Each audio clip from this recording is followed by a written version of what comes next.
مل کے باقاعدہ بلند درود پڑھے محمد والے جو ہے میری جانب بسم اللہ مجھے دیکھتے ہیں. میں صرف یہ بات سمجھانا چاہ رہا ہوں کہ اللہ کا امر کیا ہے، اللہ کا حکم کیا ہے. ٹھیک ہے، اللہ کہتا ہے کہ حکم اور امر پر عمل کرو، عزتیں تمہارا پیچھا کریں گے، عزتیں تمہارا پیچھا کریں گے. پھر تمہیں ادھر ادھر دیکھنے کی ضرورت نہیں ہے کہ ہم عزت کیسے تلاش کریں.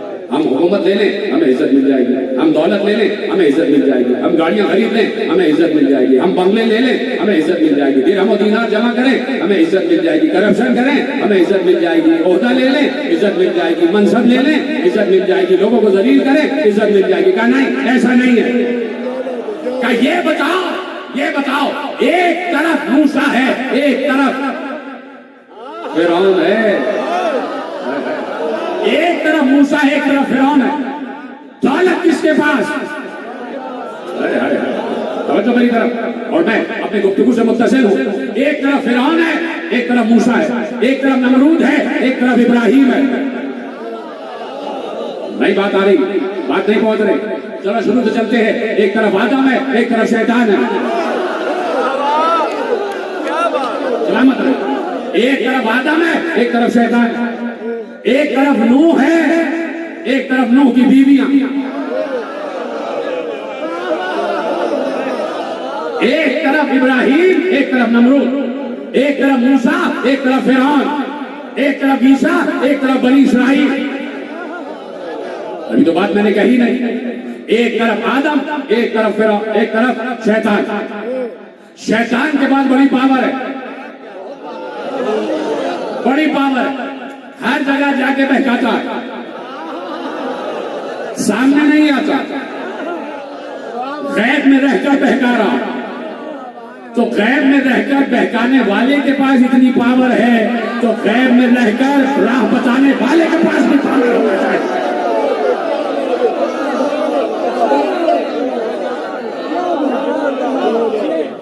یہ سارا علم اللہ نے اسے دیا، اختیار دے دیا تجھے. چاہے جتنا بہکا سکتا ہے بہکا لے. لوگوں کے نطفوں میں شامل ہو جا، لوگوں کے خون میں شامل ہو جا، صراط مستقیم پر بیٹھ جا، دائیں بائیں آگے پیچھے سب جگہ سے بہکاتا رہے، وسوسے ڈالتا رہے. ٹھیک ہے، یہ سب اللہ نے اس کو اجازت دے دی، اذن دے دیا. اسی کے حکم سے اسی کے اذن سے آج وہ پاور لیے ہوئے ہے. تو غیب میں رہ کر راہ بتانے والے کے پاس بھی وہی پاور ہے. اس طرح وہ بہکاتا ہے اسی طرح یہ راہ بتاتا ہے. آدم اور شیطان، نوح اور قوم نوح، ابراہیم اور نمرود، موسیٰ فرعون، عیسیٰ بنی اسرائیل. تو اب آدم کے پاس علم، شیطان کے پاس بہکانے کی پاور. عزت کس کے پاس؟ صاحب عزت کون؟ تو معیار کیا ہے کہ آدم پر سلام، شیطان پر لعنت. کہاں بیٹھے ہیں آپ؟ یعنی جو صاحب عزت ہوتا ہے اس پر سلام ہوتا ہے، وہ علیہ السلام ہوتا ہے. اور جو صاحب عزت نہیں ہوتا وہ علیہ اللعن ہوتا ہے. تو اب آدم علیہ السلام، شیطان علیہ اللعن. شیطان کے پاس عزت نہیں ہے، کوئی شیطان کی عزت نہیں کرتا. حد تو یہ ہے کہ حاجی بھی جا کے پتھر مارتے ہیں. اب مجھے نہیں پتا ہوا کتنے شیطان ہیں.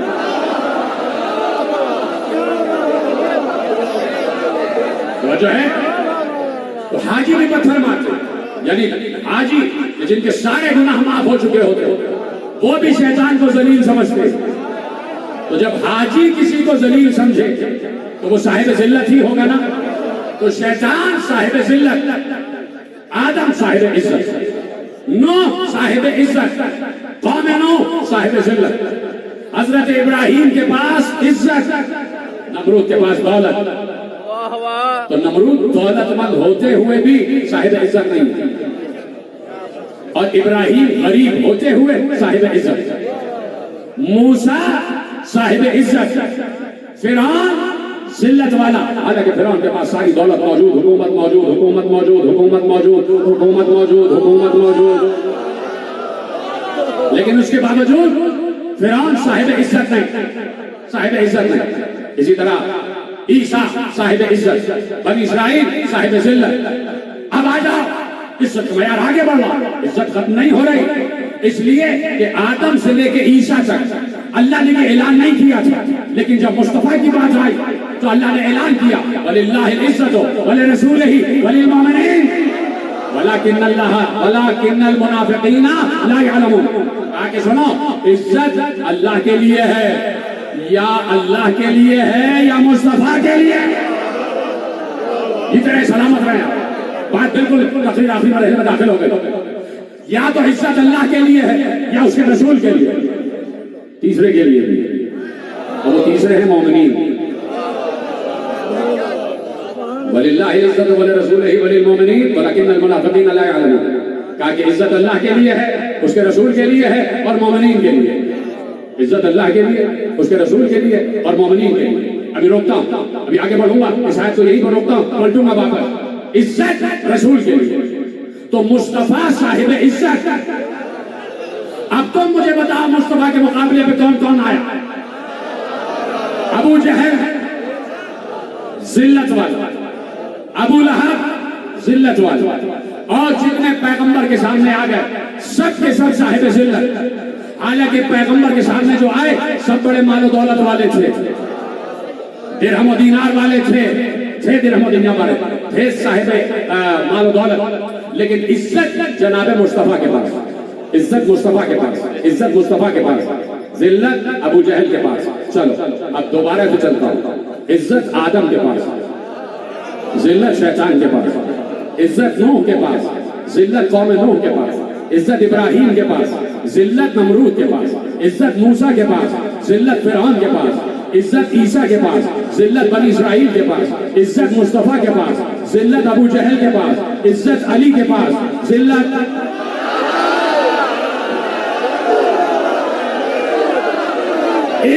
حسین کے پاس، ذلت یزید کے پاس۔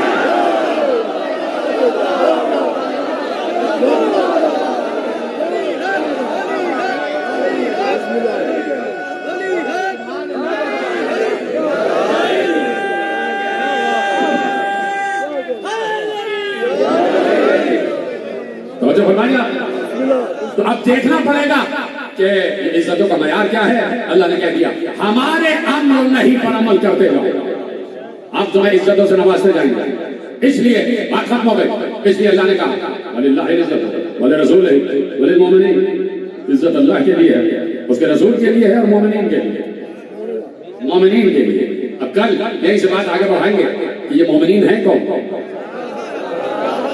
مومنین ہیں جن کے لیے اللہ کہہ رہا ہے کہ ہماری دی ہوئی عزت، ہم نے ان کو عزت ادا کی۔ تو جہاں پر اللہ کی دی ہوئی عزتیں ہوتی ہیں وہاں پر کبھی بھی غلبہ ختم نہیں ہوتا، غلبہ ختم نہیں ہوتا، غلبہ انہی کا رہتا ہے۔ اسی لیے اللہ نے کہا کہ اذکرونی فاذکرکم، تم ہمارا ذکر کرو ہم تمہارا ذکر کریں گے، تم ہمارا ذکر کرو ہم تمہارا ذکر کریں گے۔ تو ہم صبح ذکر کرتے ہیں، ظہرین میں ذکر کرتے ہیں، مغربین میں ذکر کرتے ہیں، اور بیچ میں بالکل فاصلہ ہے، ختم ہو گئی بات اور ادھر سے ادھر اپنے کاموں میں لگے ہوئے، لیکن وہ چاہتا ہے کہ مسلسل ذکر مسلسل ذکر، اور ذکر بھی ایسا کہ آنکھیں بھی ذکر کر رہی ہیں، کان بھی ذکر کر رہے ہیں، ذہن بھی ذکر کر رہا ہو، دل بھی ذکر کر رہا ہو، ایسا ذکر کہ مسلسل تسلسل کے ساتھ ذکر ہو، تسلسل کے ساتھ ذکر ہو، یعنی دل میں محبت آ جائے، یہی ذکر ہے۔ کان سے سنو یہی ذکر ہے، آنکھوں کو استعمال کرتے ہوئے جائے ذکر میں پہنچ جاؤ، یہی ذکر ہے۔ تو تسلسل ذکر اللہ چاہتا ہے مسلسل ذکر ہو جائے، مسلسل ذکر ہو جائے۔ پیغمبر تشریف فرمائیں اور ام المؤمنین حضرت عائشہ رضی اللہ تعالی عنہا تشریف فرمائیں، اور ایسے میں حسین بن علی آ گیا، نواسے کو سینے سے لگا کر رونے لگے، تو ام المؤمنین نے ارشاد فرمایا یا رسول اللہ گریے کا سبب کیا؟ کہا یہ میرا بیٹا 3 دن کا بھوکا پیاسا کربلا کی تپتی ہوئی ریت پر مارا جائے گا، اور اللہ نے مجھ سے کہا جو اس کے قبر کی زیارت کرے اس کو ایک حج مقبولہ کا ثواب، وہ حج جو میرے ساتھ کیا ہوا۔ ام المؤمنین متحیر ہو گئی، یا رسول اللہ ایک حج کا ثواب جو آپ کے ساتھ کیا ہوا؟ رسول اللہ نے کہا عائشہ ایک نہیں بلکہ 2 حج کا ثواب۔ ام المومنین پھر متحیر ہوئی 2 حج کا ثواب کا نہیں ہے ہمارا 3 حج کا ثواب، یعنی متحیر ہوتی جا رہی ہیں اور پیغمبر حج کا ثواب بڑھاتے جا رہے ہیں، یہاں تک کہ 90 حج کی بات آ رہی ہے۔ جو قبر حسین کی زیارت کو جائے اس کا ثواب 90 حج مقبولہ، صرف حج نہیں، وہ حج جو اللہ کی بارگاہ میں مقبول ہو چکا ہو اور وہ جو میرے ساتھ حج کیا ہو اس کا ثواب ملے گا۔ حدیث محفوظ ہو گئی، ام المومنین نے حدیث محفوظ کروا دی، حدیث محفوظ کروا دی۔ زمانہ آگے بڑھا، علامہ ہلی نے یہ حدیث سنی، پڑھی، بڑے محقق گزرے، پڑھ کر متحیر ہو گئے، ایسا کیسے ہو سکتا ہے؟ کہا کس سے پوچھیں؟ تو ذہن میں آیا وہی جو اللہ کی طرف سے صاحب عزت ہے، وہی جو اللہ کی طرف سے ولایت لیے ہوئے، اس سے پوچھیں، لیکن وہ تو غیبت میں ہے، کیسے رابطہ کرے؟ تو کہا کہ مسجد سہلا میں 40 شب جمعہ جو عبادت کرے گا اور جو نماز پڑھے گا امام حسن سے ملاقات کے لیے، 40 میں شب جمعہ اس سے ملاقات ہو جائے گی۔ 40 شب ہائے جمعہ علامہ ہلی نے مسجد سہلا میں نمازیں پڑھی، عبادتیں، 40 کی شب آ گئی، 40ویں شب بھی عبادت کر لی، اعمال انجام دیے، ملاقات بھی، باہر نکلے، چلنے لگے اپنے گھر کی طرف جا رہے تھے کہ راستے میں ایک بزرگ سے ملاقات ہوئی، برابر سے چلنے لگے، کہا کہ علامہ ہلی کچھ پریشان رہ رہا ہے؟ کہا جی ہاں، 40 شب جمعہ ریاضت کی کہ اپنے امام سے ملاقات ہو جائے۔ نہیں، کہا کس لیے ریاضت کر رہے تھے، کس لیے ملاقات چاہتے تھے؟ کہا کہ ایک سوال ذہن میں تھا، اسے پوچھنا تھا۔ کہا کیا سوال تھا؟ سوال یہ تھا کہ حسین کی قبر کی زیارت کا 90 حج مقبولہ کا ثواب یہ کیسے ہو سکتا ہے؟ کہا کہ علامہ ہلی تصور کرو کہ ایک بادشاہ کہ جس کے پاس پوری مملکت کا اختیار ہے، وہ چلا اپنی فوج کے ساتھ شکار کرنے، جنگل میں آیا، ایک ہرن اسے نظر آیا، ہرن کے پیچھے شکار کے لیے چلا، ہرن تیز دوڑتا گیا، یہ بادشاہ بھی تیز دوڑتا گیا، لشکر اس کا پیچھے رہ گیا، بادشاہ بہت آگے نکل گیا، یہاں تک کہ بادشاہ تنہا رہ گیا۔ جب دیکھا تو ہرن کہیں غائب ہو چکا، اب یہ چاروں طرف دیکھ رہا، کہیں کوئی لشکری نظر نہیں آیا، اس کو پیاس آ گیا، بھوک لگی، اس نے تلاش کیا کہیں پانی مل جائے، تو دور ایک جھونپڑی نظر آئی، جھونپڑی قریب پہنچا تو ایک بڑھیا جھونپڑی میں بیٹھی ہوئی، اس نے بڑھیا سے کہا مجھے پیاس لگی ہے، پانی پلاؤ، بہت شدید پیاسا ہوں، میرا دم نکل رہا ہے۔ بڑھیا نے کہا پانی تو نہیں ہے، میرے پاس ایک بکری ہے، اس بکری سے دودھ نکال کے تمہیں دیتی ہوں۔ اس نے بکری سے دودھ نکالا، ایک جام شیر اس بادشاہ کو دیا، بادشاہ نے وہ جام شیر پی لیا، کہا مجھے بھوک لگ رہی ہے، کہا میرے پاس کچھ نہیں ہے، یہ ایک بکری ہے تمہارے لیے ذبح کر دیتی ہوں۔ اس کا سارا مال و متاع ایک بکری تھی، اس نے وہ ذبح کی اور بادشاہ کو کھلا دیا۔ اس کی پوری دولت صرف ایک بکری تھی، اس نے وہ بادشاہ کو کھلا دی، اس بادشاہ پر قربان کر دیا۔ کہلی یہ بتاؤ کہ اب بادشاہ پر اس کے بدلے میں کیا واجب ہے؟ جلدی نے کہا بادشاہ پر واجب ہے کہ جیسے اس عورت نے اپنی کل کائنات بادشاہ کو دے دی، ویسے ہی بادشاہ بھی اپنی کل حکومت بڑھیا کو دے دی۔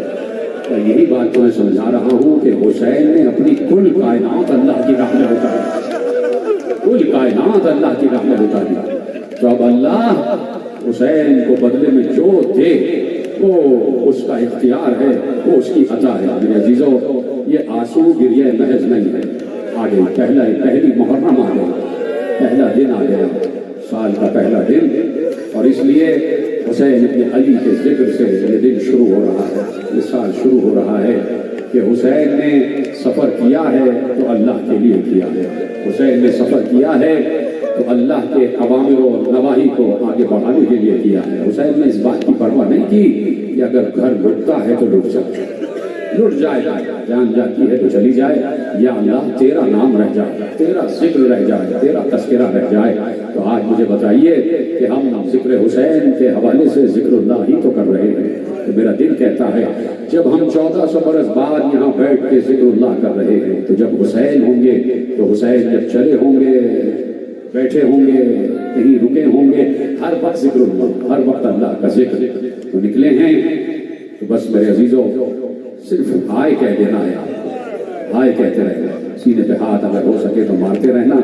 میں کوئی زبردستی رلانے کا عادی نہیں ہوں، میں تو یہ دیکھتا ہوں کس کے دل میں کربلا بسی ہوئی ہے، اس کے دل میں قبر حسین ہے، اس کے دل میں تربت حسین ہے، میں تو صرف یہ دیکھتا ہوں۔ ضروری نہیں ہے کہ آپ کو زبردستی رلایا جائے، آپ بنے ہی رونے کے لیے، آپ بنے ہی رونے کے لیے. زہرا نے صرف ایک ہی تو تمنا کی تھی کہ پاپا میرے بیٹے کو روئے گا کون, گریہ کون کرے گا؟ تو کہہ دیا تھا اللہ ایک قوم کو خلق کرے گا جو قوم حسین پر اور ان کی آل پر گریہ کرے گا. وہی قوم گریہ کون یہاں بیٹھی ہے. اور آپ کو یہ بات سمجھ میں آئے کہ اگر دل میں حسین ہے تو اگر دل کے دروازے پر ایسے ایسے دستک دو گے تو کربلا کا دروازہ کھل جائے گا, شہر کربلا میں داخلہ مل جائے گا. بیٹھے بیٹھے ہی زیارت کر لو. یہاں بیٹھے ہو تو سمجھ جاؤ کربلا پہنچ گئے. اپنے ذہنوں کو کربلا کی طرف منتقل کرو میرے عزیزوں. حسین 28 رجب کو کوئی خوشی خوشی نہیں نکلے ہیں, اس لیے کہ حسین کو مدینہ بڑا محبوب تھا. کیوں؟ اس لیے کہ حسین کے محبوب نانا وہاں رہتے تھے. حسین کے نانا کی قبر تھی. روز حسین آتے تھے اپنے نانا کی قبر پر سلام کے لیے آتے تھے. نماز پڑھنے کے بعد نانا کی قبر کو سلام کرتے. تو یہ کیسے ہو سکتا ہے کہ آج 28 رجب کو رخصت ہو رہے ہیں تو نانا کو سلام نہ کریں؟ حسین چلے, نانا کو الوداع کہا. لکھا یہ ہے کہ اتنا روئے کہ غش آ گیا. حسین کی آنکھیں بند ہو گئیں. حسین غش کھا کر وہیں گر پڑے. خواب میں دیکھا رسول اللہ حسین کو لپٹائے ہوئے ہیں اور کہہ رہے ہیں حسین وعدہ نبھانے کا وقت آ گیا. حسین جس چیز کا وعدہ تھا اس کو نبھانے کا وقت آ گیا. حسین نے کہا نانا میں بھی انتظار میں ہوں اور مجھے وعدہ یاد ہے. آنکھ کھلی, گھر آ گئے. جیسے ہی گھر آئے تو بہن نے کہا بھیا نانا کی قبر سے رخصت ہو لیے, اب ذرا اماں کی قبر کو آخری سلام, ماں کی قبر کو آخری سلام. زینب نے کہا, حسین نے کہا زینب ذرا رات ہو جائے, شب کے پردے میں تمہیں لے کر چلیں گے. حسین کو کتنا خیال ہے زینب کے پردے پہ, کتنا خیال ہے زینب کے پردے پہ. جو اس جملے کو سمجھ گئے انہوں نے ہائے کیا ہے, انہوں نے ہائے کہا ہے. اتنا خیال ہے زینب کے پردے پہ. چلے بہن کو لے کر چلے, بہنوں کو لے کر چلے, جوانان بنی ہاشم کے جھرمٹ میں چلے. اور آگے آگے عباس کہتے ہوئے جا رہے ہیں حجاب حجاب پردہ کرو, علی کی بیٹی آ رہی ہے, حسین کی بہن آ رہی ہے, میری آقازادی آ رہی ہے. مجال ہے کسی کی کہ کوئی باہر رہ جائے کہ جب عباس کہہ رہے ہیں شکل علی, ہم صورت علی کہہ رہا ہو علی کے لہجے میں کہ میری بہن آ رہی ہے, میری آقازادی آ رہی ہے. پردے دکانوں کے گر گئے, چراغ بجھ گئے. بیوی چلی, بیویاں چلی, حسین کے ضلعوں میں چلی. جیسے ہی زینب کی نگاہ اپنی اماں کی قبر پر پڑی. کسی بیٹی سے پوچھنا, خدا سب بیٹیوں کے سروں پر ماں کا سایہ سلامت رکھے, لیکن کسی کی ماں بچھڑ گئی ہو, چلی گئی ہو, اور وہ بیٹی جب ماں کی قبر پر پہنچتی ہے تو بیٹی اسے قبر نہیں سمجھتی, بیٹی سمجھتی ہے کہ ماں بیٹھی ہوئی. زینب نے اپنے کو قبر زہرا پر گرایا, لپٹا لیا قبر کو, اور ایک بار رخسارہ قبر زہرا پر رکھ کر کہا اماں زینب کا آخری سلام, اماں زینب کا آخری سلام. اماں اب میں کل سے تمہاری قبر پر چراغ جلانے نہ آ سکوں گی, اس لیے کہ اماں تم نے مجھ سے 3 جمادی الثانی کو وعدہ لیا تھا کہ زینب مجھ سے وعدہ کرو جہاں حسین جائیں گے وہاں جاؤ گی. اماں آج وعدہ نبھا رہی ہوں, کل میرا ماں جایا مدینہ چھوڑ رہا ہے. اماں کل میں حسین کے ساتھ مدینے سے رخصت ہو جاؤں گی, اور اماں میں وعدہ کرتی ہوں کہ اگر موقع ملا تو واپس آؤں گی, پھر تمہاری قبر پر چراغ جلاؤں گی اور روداد سفر بیان کروں گی. بس بی بی فضا کہتی ہیں سن لینا جملہ, میں نے بھی سینے پہ ہاتھ رکھا, ذرا تم میں بھی زحمت ہوگی سینے پہ ہاتھ رکھ لو. ہاں میں چاہتا ہوں سب سینے پہ ہاتھ رکھے. ایک بار جیسے ہی فضا کہتی ہیں کہ جیسے ہی یہ بچے قبر زہرا سے اٹھے الوداع کر کے مڑے, ابھی مڑے نہیں تھے کہ قبر زہرا لرز رہی تھی.